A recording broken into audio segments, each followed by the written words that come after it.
Hello friends, आज हम linear algebra के एक इम्पॉर्टेंट टॉपिक ऑर्थोगोनलिटी और ऑर्थोनॉर्मल पढ़ने जा रहे हैं, जिसमें से पहला है ऑर्थोगोनल।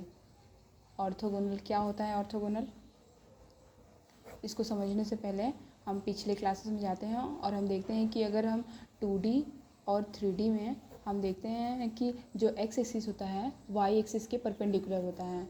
ठीक, ये एक्स एक्सिस होता है, ये वाई एक्सिस होता है। तो ऑर्थोगोनल भी ठीक उसी तरीके से कार्य करता है, लेकिन यह वेक्टर्स में होता है। जैसे कि एक वेक्टर u हुआ, एक वेक्टर v हुआ, तो u जो होगा v के परपेंडिकुलर होगा। तो इसमें हम इनर प्रोडक्ट लगाते हैं कि u v, ये जो होगा इसका ये 0 होगा।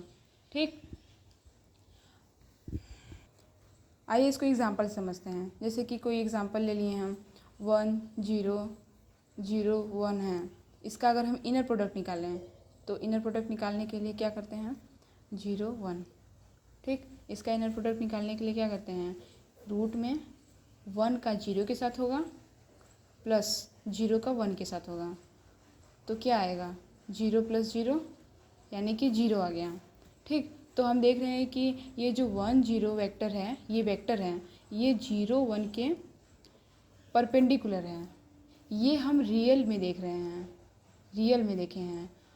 इनर प्रोडक्ट स्पेस किस में होता है? कोई भी एक वेक्टर स्पेस होता है ना, तो ये जो फील्ड होता है या तो रियल नंबर होता है या तो कॉम्प्लेक्स होता है।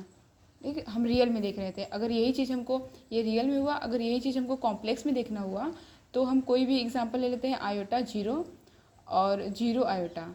ठीक, अब इसमें हम देखते हैं तो अगर हम इसका हम इनर प्रोडक्ट निकालें तो क्या होगा? आयोटा का 0 के साथ होगा, इसमें कंजुगेट लग जाता है दूसरे वाले पे। ठीक, और 0 × आयोटा का कंजुगेट, तो यहाँ पर 0 का तो 0 हो जाएगा, प्लस यहाँ पर 0 × माइनस आयोटा, तो फिर भी तो 0 ही आ जाएगा। मतलब कि हम देख रहे हैं कि जो ये I0 जो वेक्टर है, ये 0 I के परपेंडिकुलर है। ठीक, हम रियल में देख लिए और कॉम्प्लेक्स में देख लिए।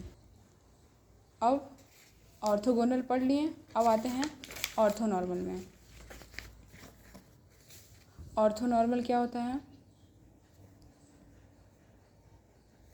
ऑर्थोनॉर्मल में 2 प्रॉपर्टी होती है। पहला तो ऑर्थोगोनलिटी वाली होती है, ऑर्थोगोनल होना चाहिए उस वो जो हमने पीछे देखा। दूसरा होना चाहिए कि यूनिट वाली प्रॉपर्टी। यूनिट में क्या है कि उन दोनों का जो मैग्नीट्यूड या फिर इनर प्रोडक्ट किसी एक वेक्टर का उसी वेक्टर के साथ अगर हम इनर प्रोडक्ट लें तो 1 होना चाहिए। ठीक, जैसे एग्जांपल में क्या होगा? जैसे 1 0 का अगर हम 1 0 के साथ इनर प्रोडक्ट लें तो कैसे होता है?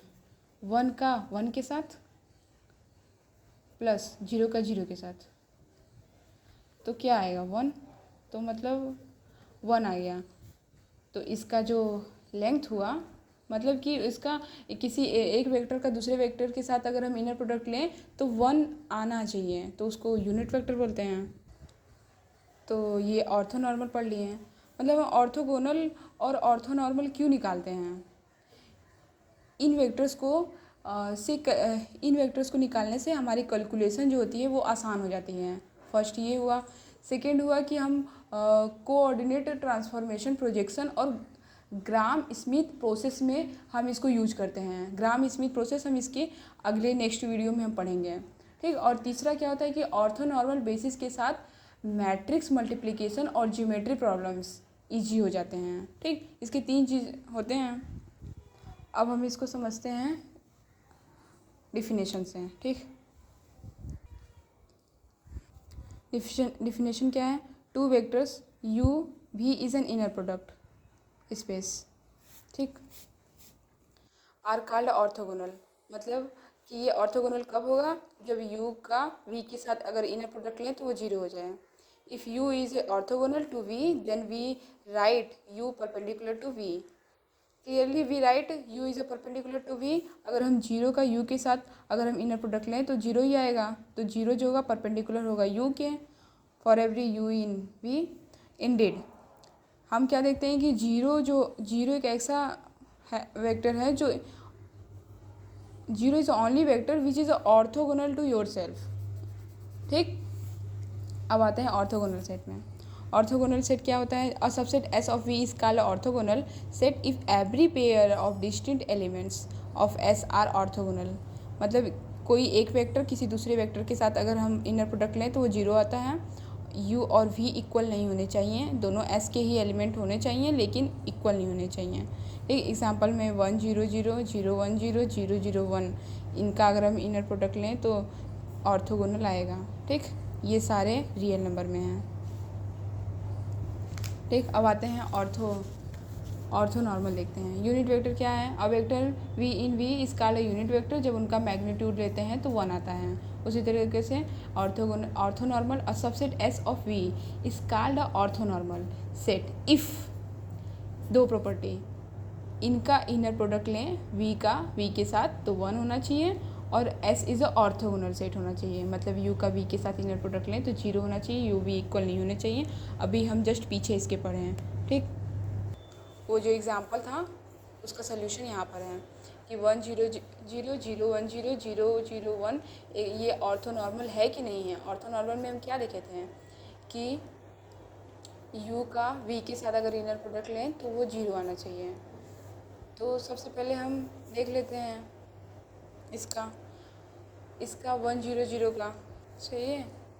पहले हम इसका मैग्नीट्यूड v का v के साथ अगर मैग्नीट्यूड लें तो वो 1 आना चाहिए। इसमें दो प्रॉपर्टी होती है ना, पहली ये होती है दूसरी ये होती है।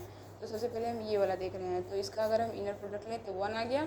अगर हम इसका इनर प्रोडक्ट लें तो ये 1 आ गया और इसका इनर प्रोडक्ट लिए तो ये 1 आ गया।